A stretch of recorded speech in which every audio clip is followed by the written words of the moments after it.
Lalmonirhat station থেকে এখন আমার গন্তব্য হাতীবান্ধা উপজেলার বড়খাতা স্টেশন। লালমনিরহাটের হাতীবান্ধা উপজেলার বড়খাতা স্টেশন। ট্রেনটি ছুটছে নন এসি ইন্টারসিটি। সবচেয়ে মজার বিষয়, ট্রেন রাস্তার দুই পাশে মানুষের বাড়ি। বাড়ির সামনে, প্রত্যেকটি বাড়ির সামনে একটি কমন দৃশ্য হচ্ছে, এইখানে বাড়ির সামনে যে ট্রেনের রাস্তার পাশে ফাঁকা জায়গা, সেখানে হলুদ কলা গাছ এবং বাড়ির সামনে, সবার বাড়ির সামনে ধরতে গেলে সুপারিটা এই এলাকায় দেখলাম প্রচুর। এবং আরেকটি জিনিস এই এলাকার সবচেয়ে আমাকে বিষয় সেটা হচ্ছে যে প্রচুর বাঁশঝাড় এই এলাকায়।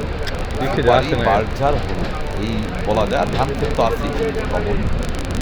ট্রেন থেকে চলছে, প্রথমে যাচ্ছে কাকিনা নামে একটি স্টেশন, তারপরে আরও কয়েকটি স্টেশন পরে হাতীবান্ধা মেন স্টেশন বলবে, কিছুক্ষণ পরে হাতীবান্ধা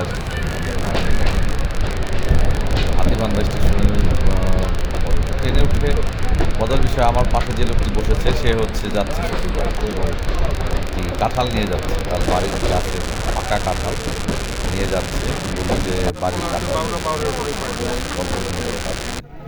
এই যে আপনারা দেখছেন যে হাতীবান্ধা স্টেশনে আমি নেমে গেছি, অলরেডি বড়খাতায় চলে আসছি।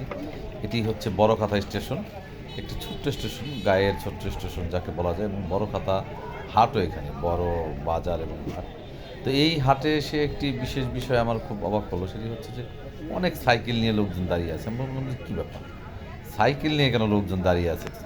তো কাছে গেলাম, কাছে গিয়ে জানতে পারলাম যে এখানে সাইকেলেরও হাট, মানে নতুন পুরাতন বিভিন্ন ধরনের সাইকেল, যার যে সাইকেল আছে নিয়ে আসছে লোকজন, কেউ বিক্রি করার জন্য, আবার কারো যদি কেনার প্রয়োজন হয় সে কিনে নিচ্ছে। তো আমিও বড়খাতা দেখলাম। আরও বিষয় হচ্ছে যে এই হাটে প্রচুর শুকনা মরিচ বিক্রি হচ্ছে। শুকনা মরিচ নিয়ে অনেক লোকজন আসছে বিক্রি করার জন্য।